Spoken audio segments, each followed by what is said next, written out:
think I'm online.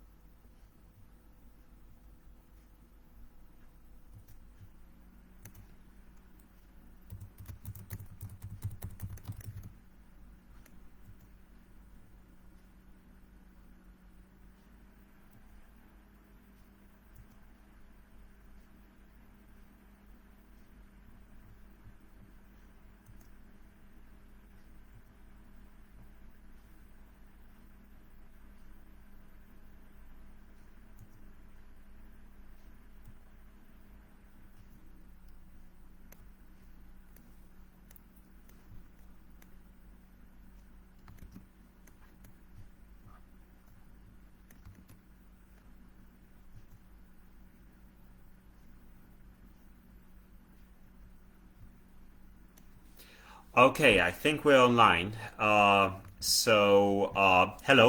Welcome to LSU Press Remote Reading Series. I'm delighted to be joining you from Krakow, Poland. Actually, good evening. It's 9 p.m. in Poland now, almost night time. I do hope we're live now and we are being joined by more and more listeners.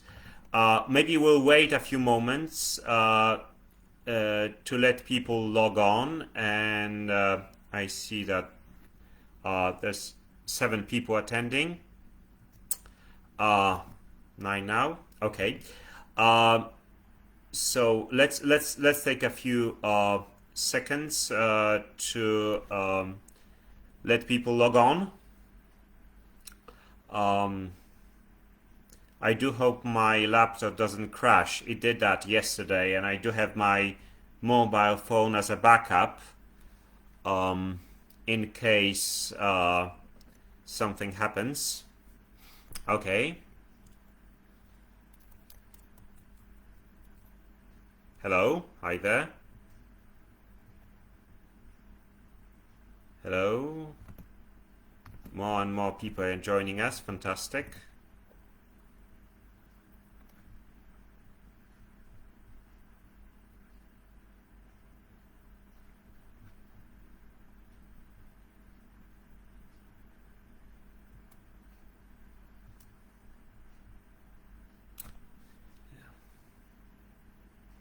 Hello, Tomasz. Hello, Piotr. Good to see you. Hi, Erin.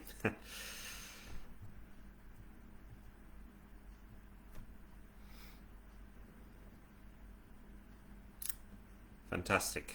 Okay. Hello. Fantastic. I'm very grateful that we have so many people joining us. Okay, it's 3 minutes past 9, so we can actually commence with the remote reading, I guess, waiting for more people to log on. Let me begin by introducing myself properly. My name is Michał Choiński. It's not Chomsky. My name usually gets terribly butchered at conferences in the US and the UK. I teach English literature and American literature at the Jagiellonian University in Krakow, Poland. My academic interest focuses on the literature of the American South. Also, I use stylometry to study American Lit. So, with 2 of my colleagues, Jan Rybicki and Maciej Eder, we use stylometry to verify authorship of various texts in American Lit. So, we basically count words to determine who wrote a given novel.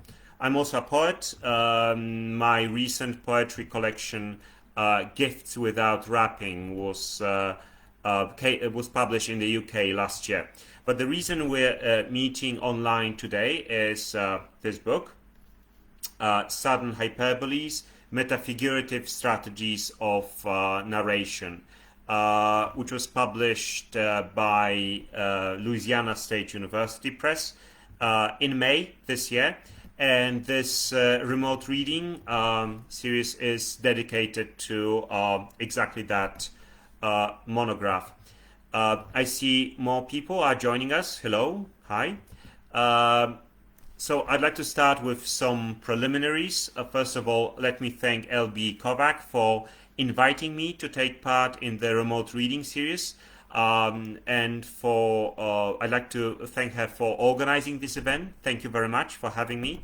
It's a pleasure. The way I suggest we do it is I'll say a few words about how I came to write this book, and then I'll read passages from the introduction and from 3 chapters dedicated to Tennessee Williams, Lillian Smith, and Harper Lee. And then we'll follow up with a Q&A. So if you have any questions, I'm happy to answer them, but it might be hard for me to be answering questions while I'm reading. So after I finish a given section, I'm more than happy to address any queries you may have. Sudden Hyperboles took me 7 years to write. It's been a long journey. I was lucky to receive an Opus Research grant from the Polish National Science Center. So with that funding, I was able to focus on reading, writing, and research. I was also able to attend conferences in the US and in Germany, in the UK, in Italy. So I'm very grateful for Polish National Science Center for the research grant funding.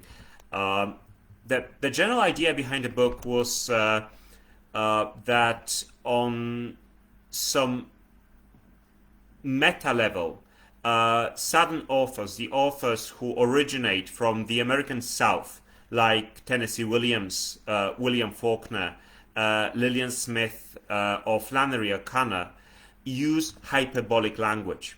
And what I mean by that is not that they exaggerate, but that they use a very specific way of thinking about their culture. They use a very specific thinking about the region, which informs the way they write on the most fundamental level. So in the book, I argue that by pushing things to extreme, by clashing the opposites, a number of Southern authors were able to disrupt the decorum, disrupt various norms like racial norms, social norms, linguistic norms that functioned as the basis for the regional identity. They some of them embraced and some of them discarded. So what in their hyperbolic way of telling the stories of the region, what comes out of this disruption, what comes out of this clash of opposites, is a novel way of thinking, a new perspective on things. And this is exactly it's this perspective that I wanted to capture in my book.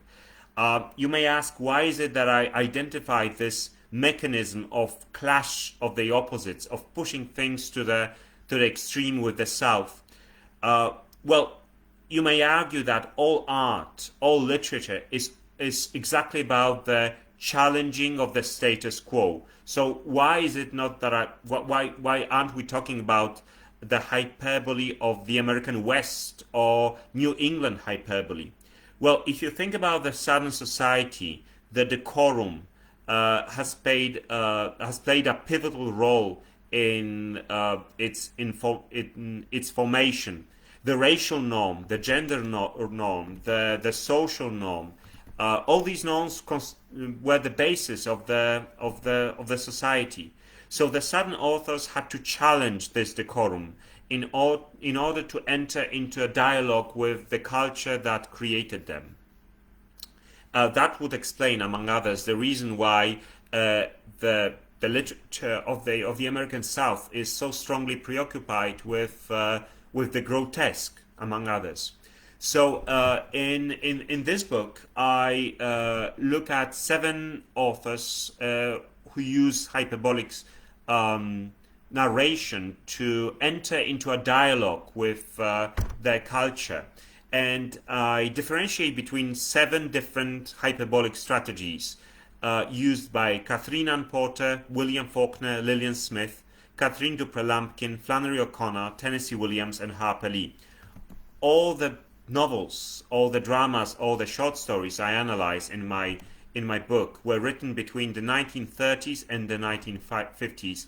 All were written by white authors, male and female.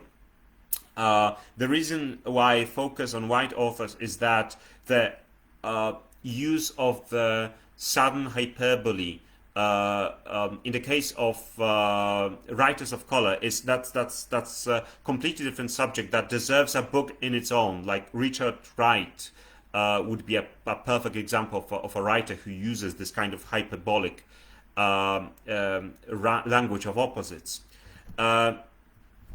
So I'll start by reading a short fragment from the introduction of my book, and this will be there is a personal note here because the reason I became interested in the literature of the American South is connected with my own regional background, the place where I was brought up in Poland, the southern part of Poland, and I explain that in the introduction of my book.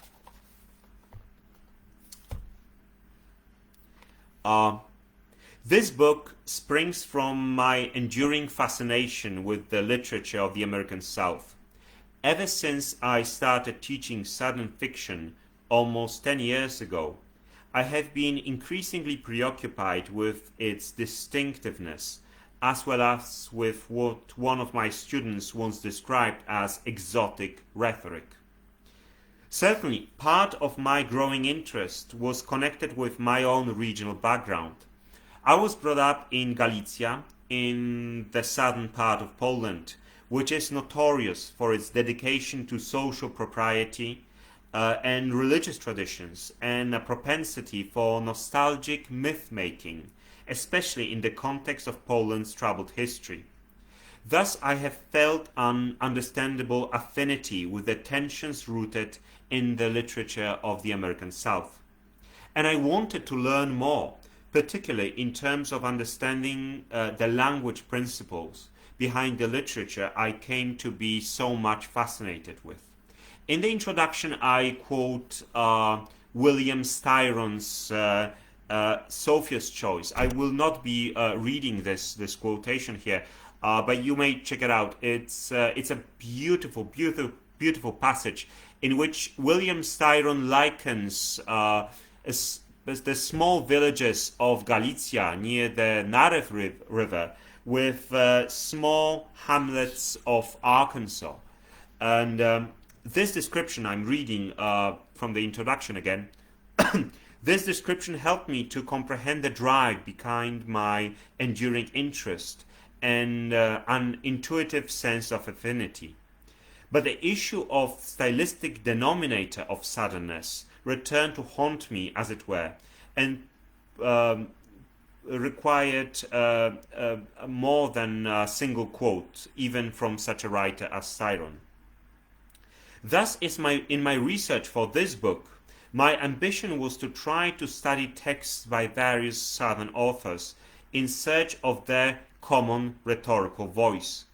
I came to believe that this characteristic element is not connected only with how particular words and sentences are put together on the surface of the text, nor does it spring solely from the selection of themes and motives, or even from the notorious Southern aesthetics of the grotesque.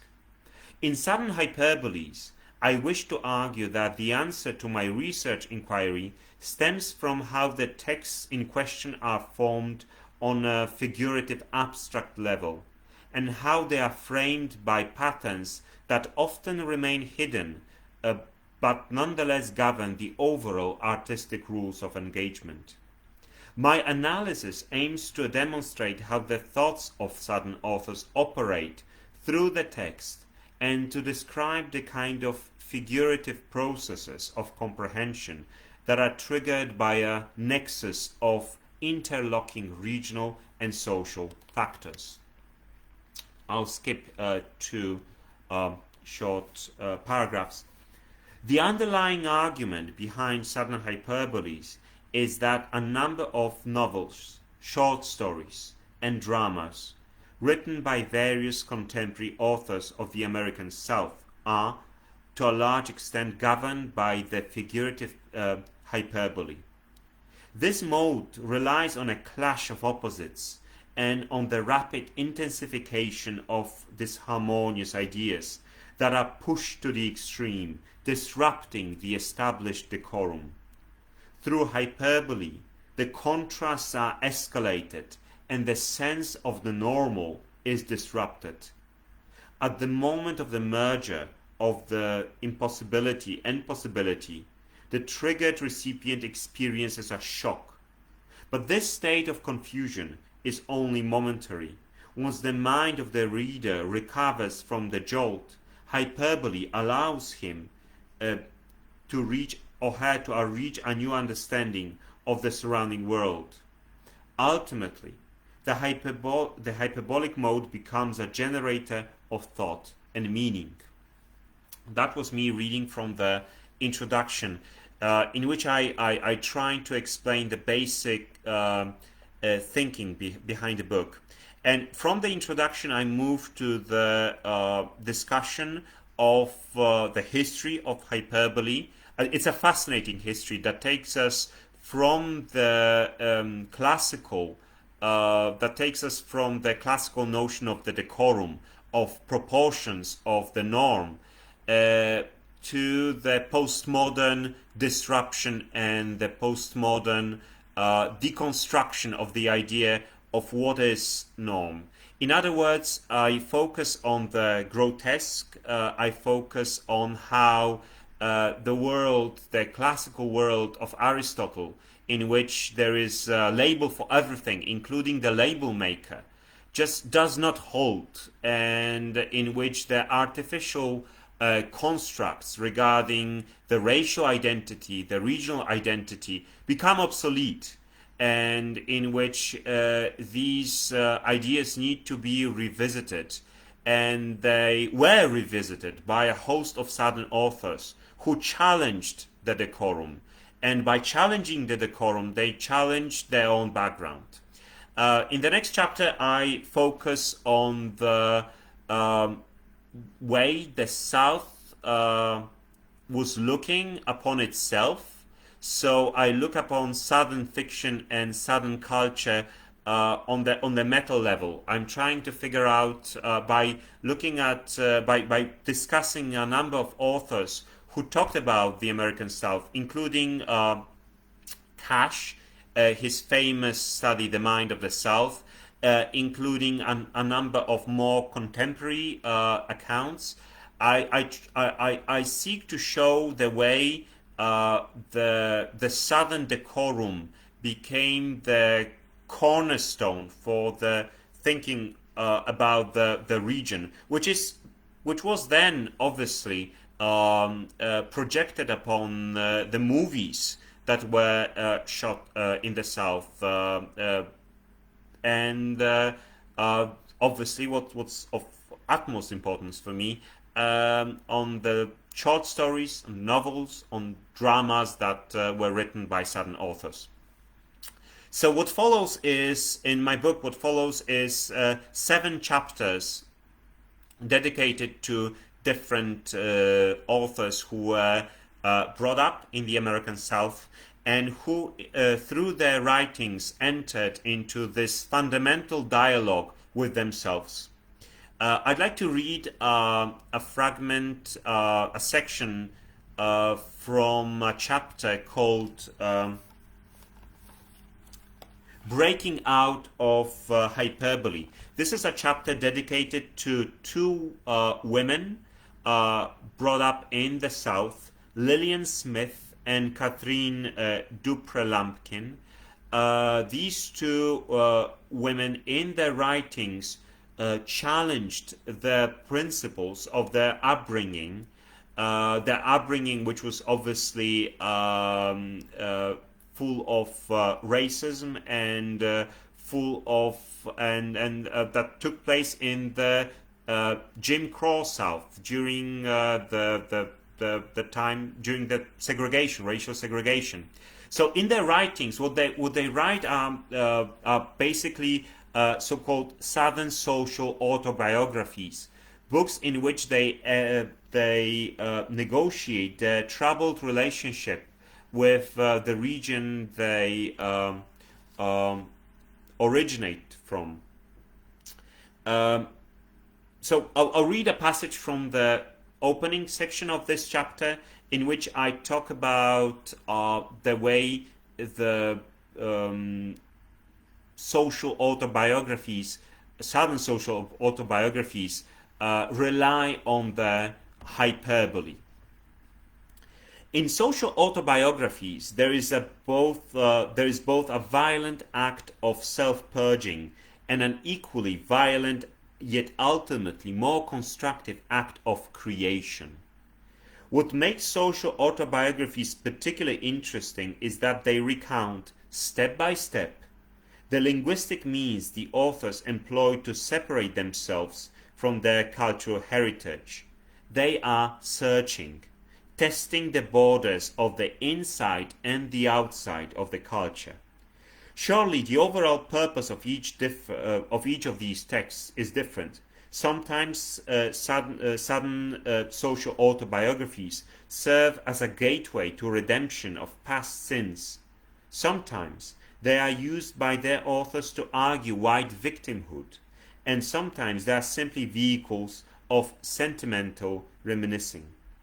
But they always involve an internal struggle, not unlike the one Huckleberry Finn experiences just before he declares, "All right then, I'll go to hell," and chooses his relationship with gin over the dictates of the racist culture. The indictment of sudden mind interred in these writings has profound linguistic implications, for the acts of personal recreation the authors undertake become the acts of meta-language. If the Southern culture rooted in their minds is to be removed effectively, they need to undertake, that's a process I call self-inflicted lobotomy. In the texts under scrutiny, that is the two texts I analyze in this chapter, Lillian Smith's and Catherine Dupré-Lampkin's narratives, memoirs, the author's hippocampus, the area of the brain where all the memories, cultural paradigms, and impressions are stored, needs to be brutally invaded by the new I that seeks to disassociate itself from its past oppressions and from words, phrases, and references in which the author has been immersed during the upbringing. In metafigurative terms, a novel, this affective mode of comprehension is created. In this agonizing process, the hyperbolic mode becomes a viable means of disassociation. By blowing things out of proportion, by conjoining opposites to demonstrate how bloated they actually are, and by violating cultural decorum, the emerging new self of the author can distance itself from its cultural roots and from the space needed to hoist and form as the space needed to hoist itself from its original cultural position. The chaotic unruliness of hyperbolic metafiguration allows for cultural decorum to be challenged and broken, and ultimately secures the space for the author to reform himself or herself. What distinguishes Smith's and Lampkin's use of the hyperbolic mode is the way in which they engage a hyperbolic potential to generate new meanings in order to reorganize the patterns of thinking that have been fossilized in their brain during their childhood. They seek to reclaim their idiosyncratic voice from the oppressiveness of Southern culture and to reorganize their thoughts and feelings. I now move forward a bit, and I'll read a fragment in which Lillian Smith talks about what she calls the cutting of the umbilical cord, in which she metaphorically cuts this umbilical cord that joins her with the region. And in this fragment, I analyze the metaphor in detail and all of its implications, also pseudo-Freudian implications. To Smith, her book, Killers of the Dream, was self-exploration and negotiation of the new code of values. As she says in the introduction, I was in dialogue with myself. I'm quoting Lillian Smith now. I was in dialogue with myself as I wrote, as well as with my hometown and my childhood and history and future and the past. There is one figurative image that particularly well encapsulates the change in the relation between Smith and her culture. Smith views herself as attached to the South by a metaphorical umbilical cord. This figurative image is particularly telling if one considers all of its implications. As an offspring of the South, the narrator was nurtured by the cord that fed her with what was instrumental to her survival and growth. Without this intake, she would have withered away. But what was supposed to be constructive and natural did not turn out to be so, for the sudden nourishment was contaminated and served in a manner that the child could not refuse, to the extent that the child, metaphorical child, did not realize that it was being fed. The powerlessness of the body against the intake and the leash-like control of the umbilical cord that smuggled the excessive notions of racism into the bodily system of a child in its most pure and vulnerable moment is viewed by Smith at the moment of writing as nothing short of abuse. This abusiveness becomes perversion as the presence of the sinful in the blissful is revealed as grotesque. But the uncanny connection between the figurative body of the mother and the fetus, the excessive dependence and the merger of their bodies reminds one of a Bakhtinian idea of the grotesque. There is no boundary between the metaphorical bodies of the mother and the fetus, and since they are one, it is impossible to tell exactly where one ends and where one starts. In this dualistic system, the transitory power of the umbilical cord becomes the vehicle of ultimate control. It is not surprised then that ending this disturbing dependence requires surgical operation, and thus Smith, in her book, talks of the cutting of the umbilical cord. In a way, the whole book, the whole Killers of the Dream is exactly that, a metafigurative act of termination. The oppression of the racist false feeding is terminated by the metaphorical laceration in which the intimate linkage between her and the culture she grew up in is severed. The cutting of the umbilical cord splits the narrator's personality into two. As she writes in the foreword of the book, among a series of questions she wrestled with while writing Killers of the Dream was, who am I? And besides me, what else? And who is this other self that watches me? Does it go to sleep when I do? I was quoting Smith here. The other self, this other self that observes her and haunts her, is the offshot of the Southern culture, a sign of guilt and repression. The new persona has a different perspective on sudden principles and can use a different moral scale to judge people and their behavior without the hyperbole of race. But this emergence of the new I also means the regaining of the narrator's true voice. She discovers that when she can think in a new way, she can also speak in a new way. Although the reclaiming of her voice is a gradual process that reveals to her a new mode of comprehension. What makes Smith's use of the hyperbolic mode unique is exactly that she employs it constructively to reclaim her language. And by reclaiming her language, she reclaims herself. Okay. So that was a rather lengthy passage from the chapter on Lillian Smith and Catherine Dupré-Lampkin about the way they were trying to break out of the hyperbole by figuratively cutting the umbilical cord that was in a grotesque way attaching them to the culture. Another chapter I'd like to read from right now is dedicated to Tennessee Williams. The title of this chapter is Hyperbolic Dissolution.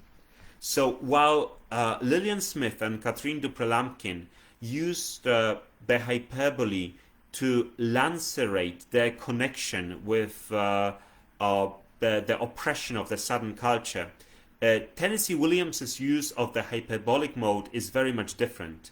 He uses the hyperbole to enter into a fundamental dialogue with his masculinity, with his queerness, and with the way he presents Southern belles in his writings.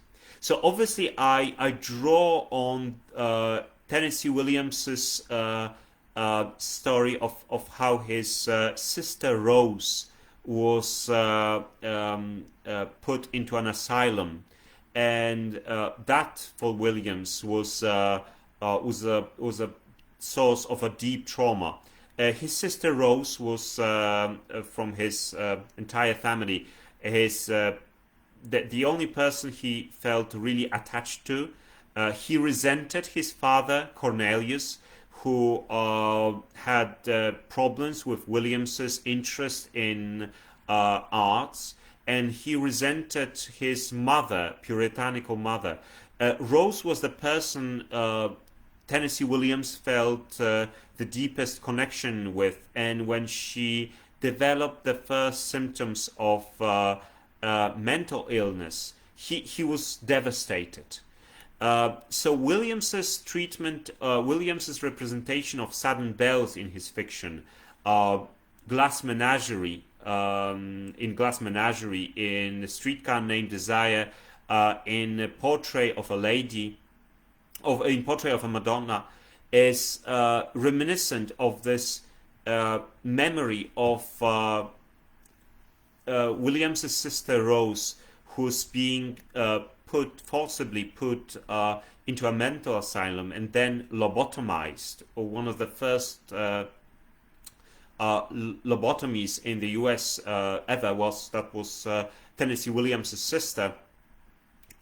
This memory of her disappearing in the dark corridor of the asylum kept on haunting him. And if you take a look at Tennessee Williams's fiction, if you take a look at his short stories, if you take a look at his poems, and most notoriously, if you take a look at his plays, you'll see that this is something that this image of a female disappearing in the dark corridor of the oppression and being very often forcibly moved to a mental institution against her will, this is that's something he was struggling with his entire career.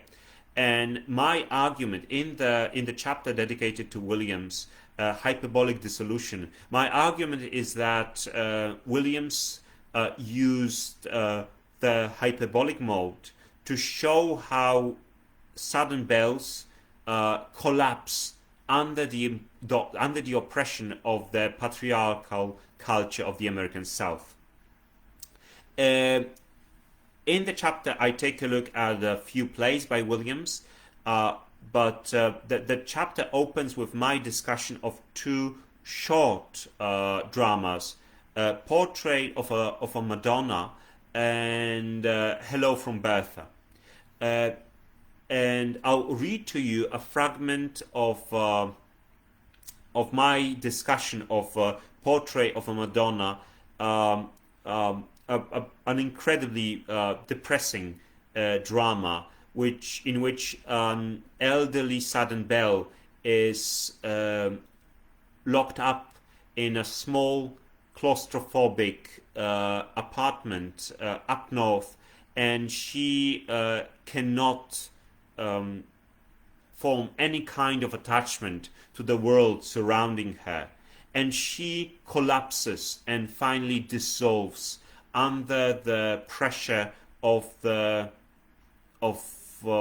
culture she was brought up in, and under the weight of the memories of her unfulfilled love.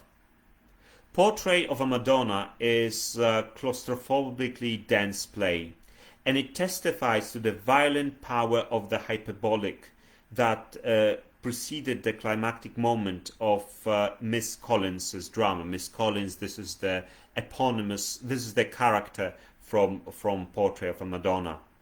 An uprooted old Southern lady gradually withering away in an apartment up north, deprived of social and cultural paradigms that provided her with a sense of stability, and notoriously mesmerizing of past traumas and long-lost love, remains at fundamental odds with the reality that surrounds her.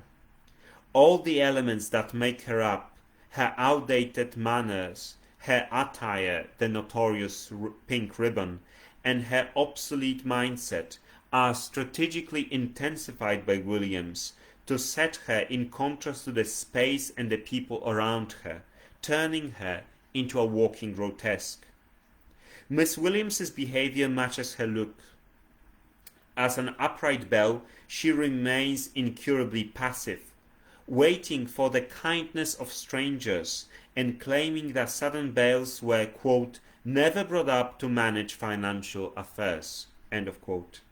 Succumbing to the idea of propriety, she has cultivated the prerogative of repressing all her desires and following the dictates of the church. She cannot interact with the world around her, and her only chance to feel like an object of somebody else's kind thoughts or desires is to make up stories about being visited and ravished by the man who had broken her heart. Williams designs her thus as grotesquely unfitting element in a world that does not care for her misery, and as a mental wreck so traumatized that she can no longer uphold herself. As the consecutive layers of Miss Collins's psyche are exfoliated, a scarred, excessive interior is revealed that turns out to be degenerate and detached beyond repair. The Southern lady has to be put into a mental hospital, removed from the normal life in which she remains at odds with. The collapse of Miss Collins's mind becomes fully visible through the juxtaposition with the decorum, with the normal and the mundane, represented by the characters of the porter and the elevator boy, who, together with the readers and spectators, become witnesses to how unstable Miss Collins has become.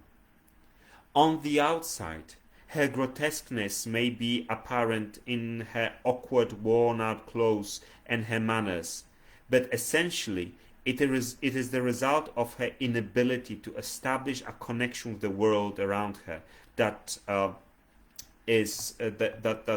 causes her fall.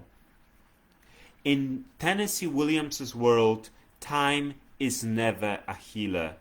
It is always a silent, slow destroyer.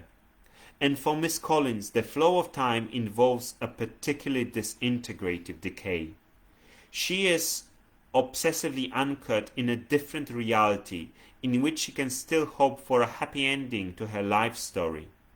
The image of the Belle persona she desperately tries to assume indicates her craving for fulfillment, exactly the kind of completion that never comes in Williams's suffocating and conflicted world.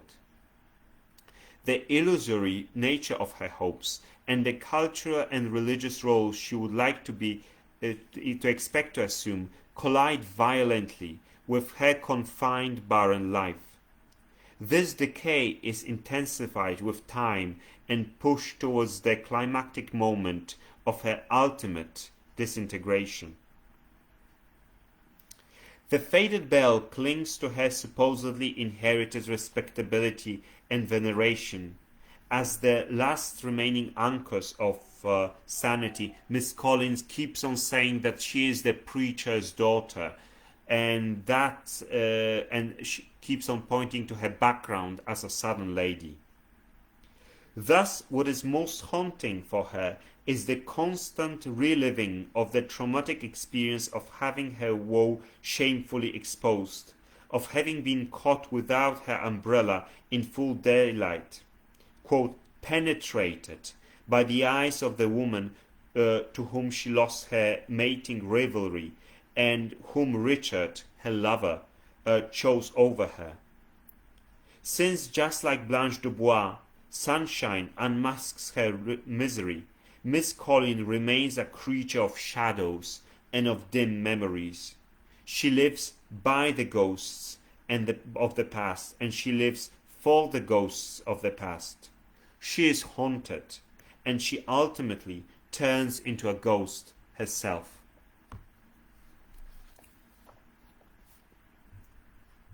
Okay.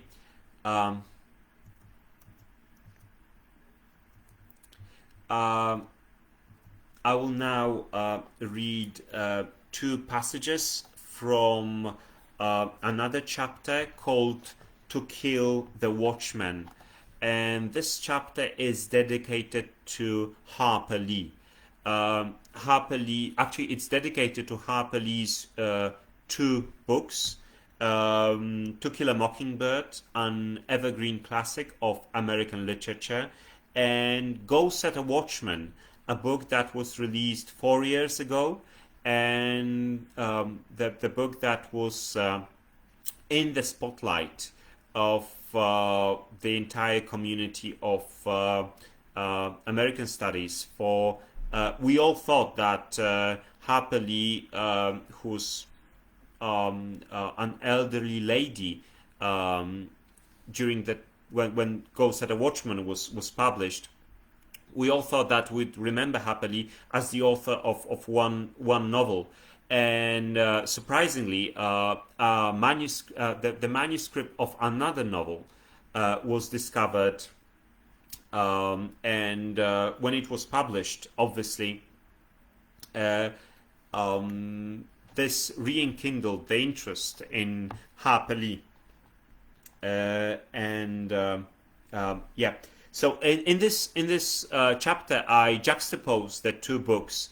Those who know me know that I do not hold Go Set a Watchman in high esteem. I don't think it's a good book, but it's an interesting book, especially since Go Set a Watchman is actually the first version of To Kill a Mockingbird. So I don't think we've ever had such a case in the history of literature that we have we have an insight into the creative process of a writer. So Go Set a Watchman is the first version of To Kill a Mockingbird, and by juxtaposing these two books, we actually get to understand the processes that allowed for the creation of To Kill a Mockingbird, a book that's read all over the world, and a book that won Harper Lee the Pulitzer Prize, and that was the basis for the movie with Gregory Peck, a movie that won Academy Award. And I think that by juxtaposing these two books, we have an insight into how Harper Lee entered into a dialogue with her culture. So again, it's the fact that it's the reading of these two books as one that to me provides an insight into the hyperbolic of Harper Lee's narrative style. So I'm reading from the chapter To Kill the Watchman now. The relationship between the two books by Harper Lee discussed in this chapter, To Kill a Mockingbird and Go Set a Watchman, is complex and confusing. This is not only because Watchman is in fact the first version of Mockingbird, with the plot set after the storyline of the earlier text, but also because the relatively recent emergence of Harper Lee's second novel encourages one to revisit some interpretation of Scout's childhood narrative. In the chapter, I will scrutinize the two novels together to demonstrate Harper Lee's employment of the hyperbolic and her representation of various mechanisms that reinforce and defend the Southern decorum. A joint reading of these two texts seems the most promising way of approaching them, for when they are considered together, the two books demonstrate the diversity of ritualistic and rhetorical tools the white people of Maycomb used to protect what they believe remains at the core of their regional and communal identity. In essence, the war on the hyperbolic is for them a war to protect their southernness, the integrity of the region. In both novels, the white citizens of Maycomb are afraid of deconstruction.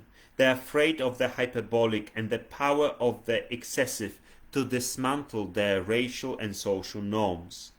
They fear the realization of what the excess might ultimately reveal about their social fabric.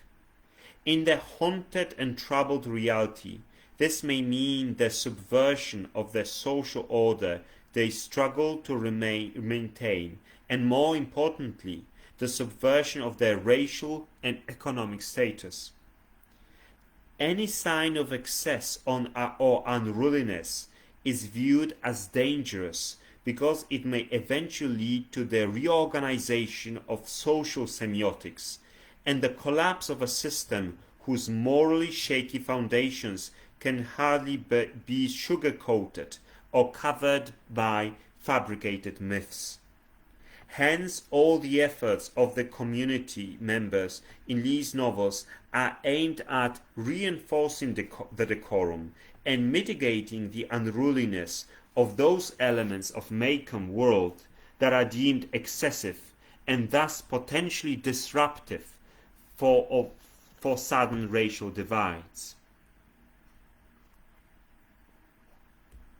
In this sense, one can see a substantial affinity between these two books, and it is understandable how To Kill a Mockingbird subsequently evolved from Go Set a Watchman.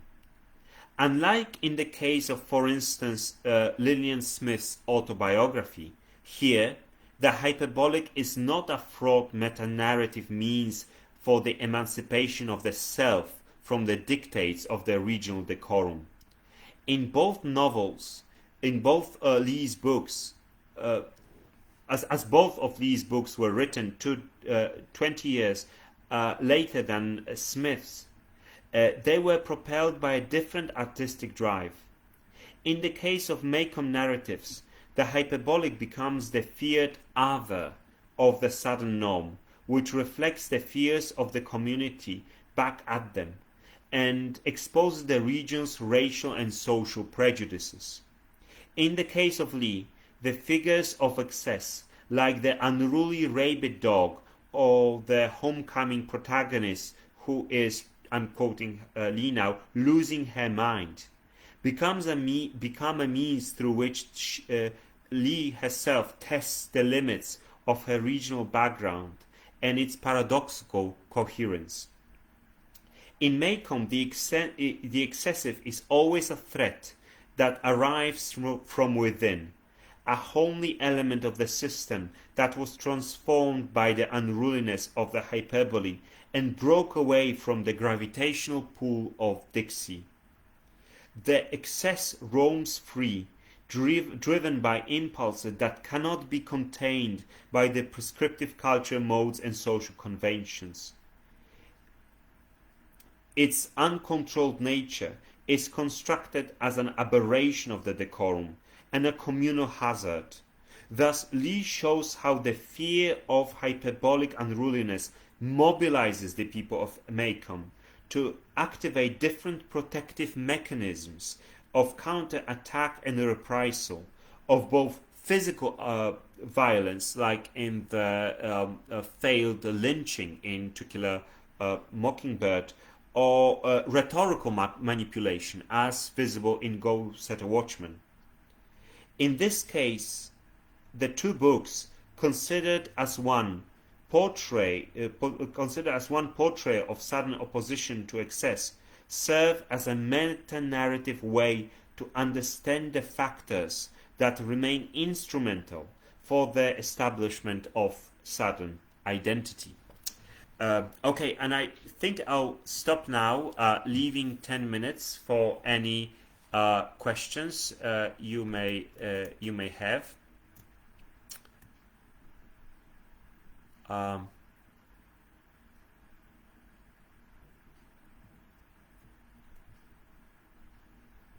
Okay, right. Howdy, Beata. Hello. So I'll go through the questions now.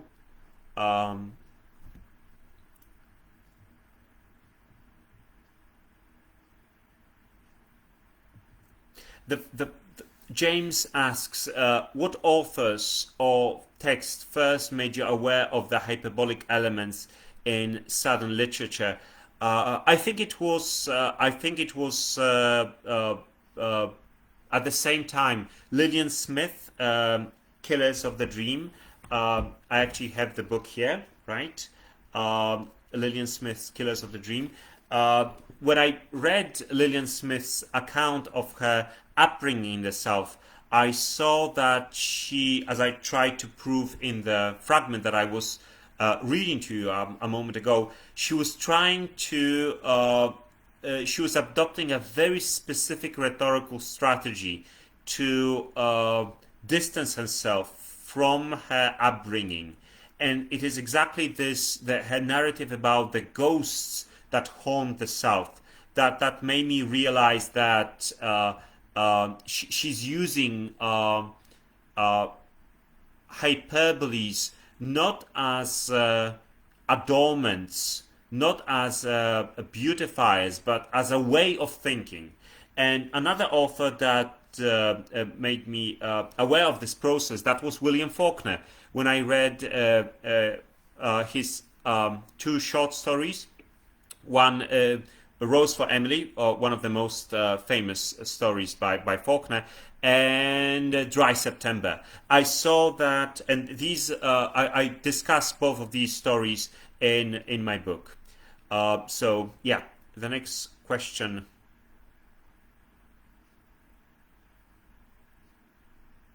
Yes, hello. to Lillian Smith Center at Piedmont College. Hello, Matthew. Thank you very much for helping us to promote this reading.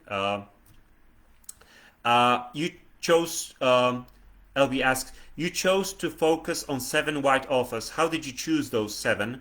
Were there any other authors you did not that did not quite make it into the book? Yes, of course. As I mentioned at the beginning, there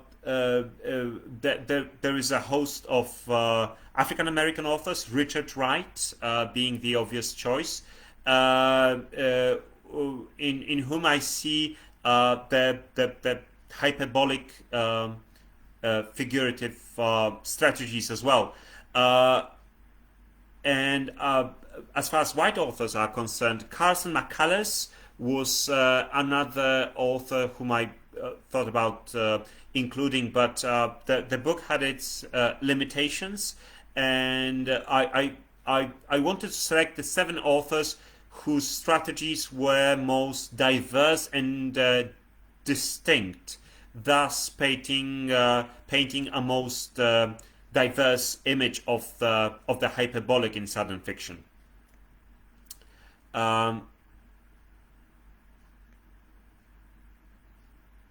Okay. Okay, Ania Kowalczyk-Pawlik. Hello, Ania. Connections between hyperbolic mode and the sublime. Oh, yeah. That's a nice one. Curiously enough, in the chapter on the hyperbole, I talk about the aesthetics of the excessive and romantic writers, because as I understand you're asking about the sublime in the context of romantic poetry like Wordsworth, Coleridge, or Shelley. The hyperbolic mode in the context of the romantic aesthetics was something very much different from the way Southern authors use the hyperbolic. Again, for the Southern authors, that's a means to deconstruct the oppressive decorum of the region, while for the romantic poets, the hyperbolic was a way of the sublime, so the elevation, with the combination of awe and the combination of the terror and the admiration was a way to enter into a dialogue with neoclassical aesthetics. And there is in the chapter on the hyperbolic mode, I dedicate a substantial part of the text to showing how the hyperbolic is a way to deconstruct the classical Aristotelian aesthetics. And I focus on the grotesque, among others, which is also inherently romantic. And I focus on 2 types of the grotesque, obviously Kaiserian and Bakhtinian. And I show how these 2 translate into different modes of the grotesque in the American South. Okay, Anna. Michał, what will be your next adventure with literature or next year? Okay, thanks for asking that question. I'm currently working on a poetry volume, next poetry volume. The working title is Presumption of Ownership, and I hope to be able to finish it by the next year. I've also started working on the new book about on a new research project connected with homecoming in Southern literature. But for the next year, I'll be working at Yale University as a senior Fulbright fellow, and I'll be employing stylometry to identify authorship of 18th century colonial manuscripts. So I'm having written the book on the American South, I want to rest for a moment from move away from the South and focus on colonial America. Yes, Anna, terror. Yeah, terror. Okay. Yeah, we have 2 minutes. Any other questions?